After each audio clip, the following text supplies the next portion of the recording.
जय माता की, जय श्री महाकाल। आप सभी को आप मुझे बहुत ही ज़्यादा मिस कर रहे हैं, मुझे पता है, और आप सभी के मैसेज मैं पढ़ती हूँ।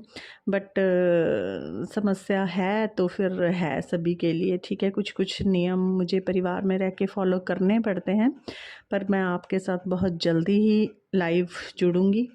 तो मैं आपको एक छोटी सी वीडियो ही, मैं वीडियोज़ और नॉलेज की ना आपको देने के लिए लेट हो जाती हूँ हमेशा ही, बट फिर भी मैं आप तक जितनी जानकारी, जितनी नॉलेज अध्यात्म से रिलेटेड दे सकती हूँ उतनी पहुँचाने की हर तरह कोशिश करती हूँ, ठीक है। तो ये आपको मैं दे रही हूँ नॉलेज कि ये महीना का कार्तिक कत्तक का महीना माना जाता है, कार्तिक मास माना जाता है, और ये इतना पावन और पवित्र महीना होता है। 12 महीनों में ये सबसे पवित्र महीना होता है।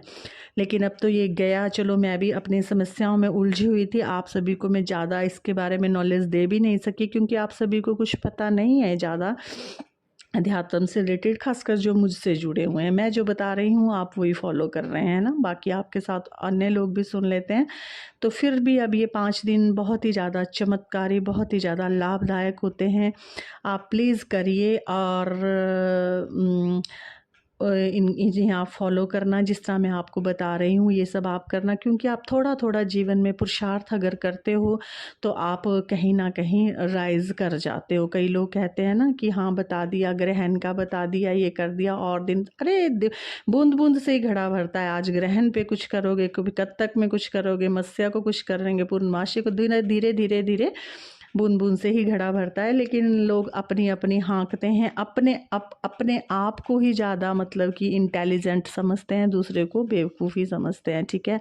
तो आपको मैं अपने दरबार में अपने बच्चों को नॉलेज देती हूँ, और बाकी से मुझे कोई लेना देना नहीं है। तब मुझे ये है कि वो मेरे साथ हृदय से जुड़े हैं तो उन्हें ये नॉलेज होनी चाहिए। तो मैं आपको देती हूँ इस कार्तिक महीने की क्या महिमा होती है। देखिए, आप इन 5 दिनों में भी कर लेंगे तो भी आपको काफ़ी काफ़ी काफ़ी पुरुषार्थ इसका होता है, अनंत फल इसका मिलता है, 100 गुना फल मिलता है। इन महीनों में कुछ कुछ दिन सिद्धि साधनाओं के लिए भी होते हैं, प्रभु कृपा के लिए भी होते हैं, प्रभु के आशीर्वाद के लिए भी होते हैं। सारे महीने भगवान कृष्ण जी ने बनाए हुए हैं, लेकिन जो ये कार्तिक का महीना, ये राधा रानी ने इसकी उत्पत्ति की है। और आपको खुद पता है कि राधा रानी कृष्ण जी को कितनी प्रिय है, इतनी प्रिय है कि उनकी शादी भी हो गई थी। तब देखो वो वहाँ होते थे, तो अगर राधा वहाँ रोती थी तो उनके अपने महलों में ऑटोमेटिक ही आंखों से आंसू आते जाते थे। तो रानियाँ पूछती थी कि स्वामी आप क्यों अश्रु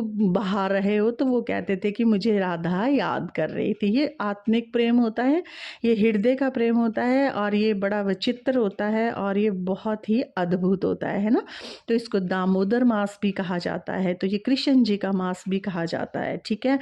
तो 4 नवंबर से देव एकादशी है। आप दीप दान कर सकते हैं, दीप 5 दिए आप जला सकते हो पूर्णमासी तक, ठीक है। गंगा जल से आप स्नान कर सकते हो, किसी सरोवर में आप स्नान कर सकते हो। 5 दीप, जैसे एक दीप आपका तुलसी के पास हो गया, 2 आपके मुख्य द्वार पे हो गए, एक आपका मंदिर में होगा, एक आप आकाश के लिए, समस्त देवी देवताओं के लिए जला सकते हैं। 5 दिए आप अगर एकादशी तक जलाएं तो आपको मनोकामना पूर्ति होगी।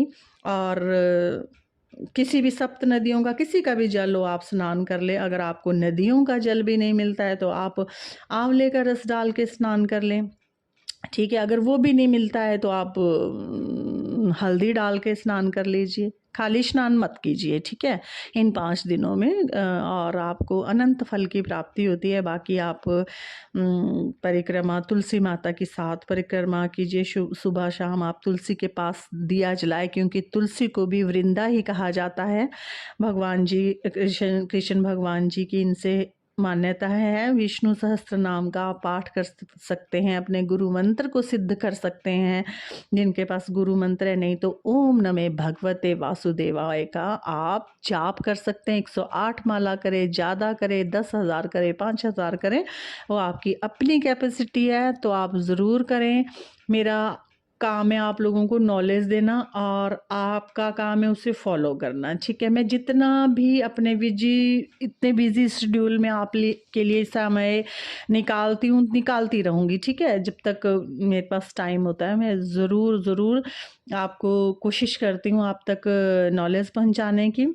तो ऐसा नहीं होता है कि एकदम से ही कोई बन जाता है, ठीक है ना। तो लोग आर्गुमेंट करते रहते हैं एक दूसरे की वीडियोस पर कि हाँ जी ऐसे है वैसे है ऐसे, लेकिन थोड़ी थोड़ी नॉलेज आज आप ये करोगे, अगली बार फिर करोगे, अगली बार 2 4 5 साल में देखो आप कहाँ से कहाँ पहुंच जाते हो। ये आध्यात्मिक जो मार्ग है ना, ये मतलब एकदम नहीं आपको इसमें कभी भी फल मिलता रहता है, संकट नहीं आप तक छू पाते हैं, मिलता रहता है, बट इतनी जल्दी नहीं आप कोई मुकाम हासिल करते। पर आपका बुरा भी नहीं होता है, कुछ भी करने से आपका अच्छा ही होता है, बुरा भी नहीं होता।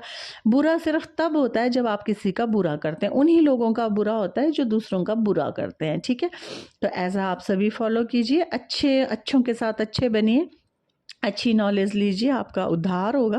बाकी संडे होता है तो आप तुलसी मत तोड़ा कीजिए, एकादशी वाले दिन तुलसी ना तोड़ें, तुलसी के पास दीप जलाना चाहिए, तुलसी माता को श्रृंगार ज़रूर दे, श्रृंगार समस्त देवी देवताओं को देना चाहिए, देवियों को खासकर देना चाहिए, उससे वो अति प्रसन्न होती है, श्रृंगार इनको देना ही देना चाहिए, ठीक है। और तुलसी माता की कथा कर सकते हैं, तुलसी का सेवन कत्तक के महीने में ज़रूर किया कीजिए। अगर आपकी कोई अधिक मनोकामना है तो आप आटे के भी दिए जला सकते हैं, क्योंकि आटे के जो दिए बना कर के जलाए जाते हैं वो आपकी मनवांछित इच्छा पूरी करने के लिए जलाए जाते हैं, ठीक है। मिट्टी का दिया थोड़ा मंगल वगैरह ग्रहों को शांत करने में भी काम आता है, लेकिन आटे का दिया बहुत ही शुद्ध माना जाता है, पवित्र माना जाता है, और देवी देवताओं को वो उसका दीप लगते हैं वो, ठीक है। तो आप एक पत्ता उनमें सब में तुलसी का डाल दें उन दियों में और जलाएं, और आपकी मनोकामना पूरी होगी, आपको मनवांछित फल की प्राप्ति होगी। और बाकी मेरा आशीर्वाद, माता रानी का, माँ भगवती का आशीर्वाद, शंकर भगवान का आशीर्वाद आपके साथ सदैव बना रहे। जैसे जैसे मुझे टाइम लगता है वैसे वैसे मैं आपको नॉलेज देती हूँ, ओकेजनल तो मैं आपको देती हूँ कि कम से कम आप लोगों को ये ना हो कि दीदी से हम अनटच हो गए, क्योंकि मैं आपके सभी के मैसेजेस देखती हूँ तो आप सभी कहते हैं कि बैडली मिस यू दीदी। तो मैं सभी के सुनती हूँ, पढ़ती हूँ, मैं जान सकती हूँ, मैं आपकी पीड़ा जान सकती हूँ, और आप लोगों से कितनी अत्यधिक मुझे हो रही होगी, क्योंकि आपको खुद पता है कि मैं प्रभु की बंदगी के बिना रहती नहीं हूँ, है ना।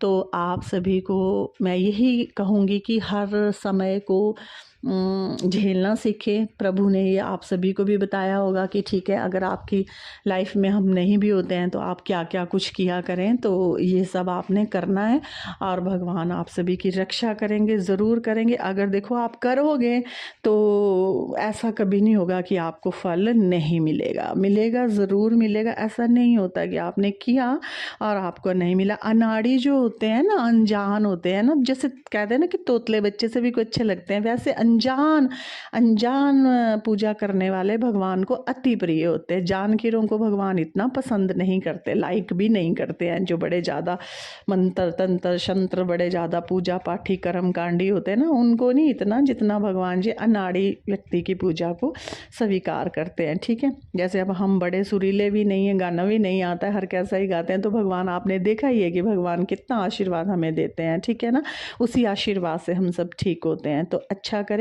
बाकी जो ये बुरा करने वाले हैं तो बुरा निरंतर करते ही रहे हैं, करते ही रहेंगे, और इनका काम ही ये बन चुका है। इनको फिर चलो इनका भी कुछ ना कुछ देखेंगे, लेकिन आप फ़िलहाल ये सब करें जो मैंने आपको बताया, ये करें।